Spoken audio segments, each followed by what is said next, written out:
করে, বান মারে বা জাদুটোনা করে বা সেহের আইন হাসাদ এগুলোতে আপনাকে কষ্ট দেওয়ার চেষ্টা করে, রাতের আমলগুলোতে গুরুত্ব দাও। রাতের আমল বলতে বোঝাচ্ছি এই সন্ধ্যার পর থেকে যে রাতের জিকির আজগারগুলো আছে, সূরা মুলক, সূরা পারলে সূরা ওয়াকিয়া, পারলে সূরা কাফিরুন অবশ্যই, এছাড়াও সূরা বাকারার শেষের 2-3টা আয়াত, সূরা আলে ইমরানের শেষের 10টা আয়াত, এগুলো গুরুত্ব দেওয়া রাতের আমল। রাতের বেলা ওরা কাজ বেশি করে, এরা কোন সময় কাজ বেশি করে? রাতেই বেশি কাজ করে। এই জন্য রাতের বেলা নিরাপদ থাকতে হলে আমলগুলো সন্ধ্যার পরে করে ফেললেই খালাস। করতে করতে করতে প্রতিদিন করতে করতে এমন একটা অবস্থা চলে আসবে যে তখন আপনি আধা ঘন্টায় দেখবেন সব আমল হয়ে গেছে, 1 ঘন্টা সব আমল হয়ে গেছে, চলে আসছে, অভ্যাসে চলে আসছে আর কি। অনেকে বলেন না যে কোন কোন আয়াতগুলা বা কোন কোন সূরাগুলা আমাদেরকে একটু শিখায় দেন, বলে দেন যে এগুলো দিয়ে চিকিৎসা করা যায় কিনা। চিকিৎসা এগুলো সেলফ নিজেই করতে পারবেন আপনি।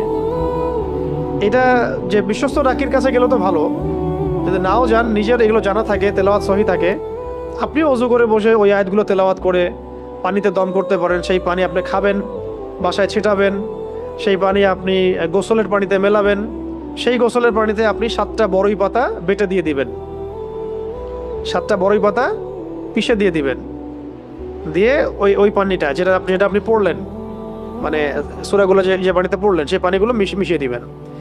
এই গোসলটা অনেক ইফেক্টিভ, অনেক ইফেক্টিভ। অনেকে এমন হয়েছে একবার গোসল করার পরে ভালো হয়ে গেছে, এমনও আছে।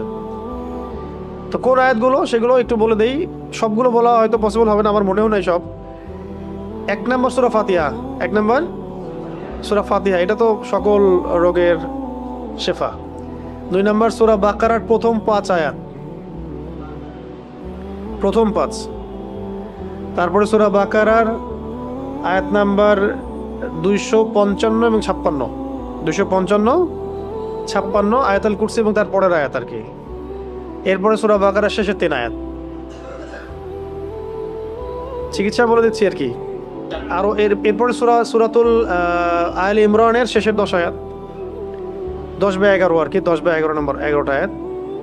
মাঝখানে আরো কিছু আয়াত আছে, যেমন একটা হচ্ছে ওই যে ওই কুলিল্লাহুম্মা মালিকাল মুলক, এই আয়াতটা আছে। কত নম্বর আমার মনে নেই এখন, আমার নাম্বার মনে থাকে না আর কি। কুলিল্লাহুম্মা মালিকাল মুলক, এই আয়াতটা। আরেকটা আছে শাহিদাল্লাহু আন্নাহু লা ইলাহা ইল্লাহু ওয়াল মালাইকাতু ওয়া উলুল ইলমি কাইমান বিল কিসত, এই আয়াতটা। আচ্ছা, অন্তত এটা লিখেন, সূরা বাকারার শেষে, সূরা বাকারার শেষের 3 আয়াত, সূরা আলে ইমরানের শেষের 10 আয়াত, সূরা কাহাফের প্রথম 10 আয়াত। এটা খুব স্ট্রং একটা ওয়েপেন্স দিলাম আপনাদেরকে আজকে। সূরা কাহাফের প্রথম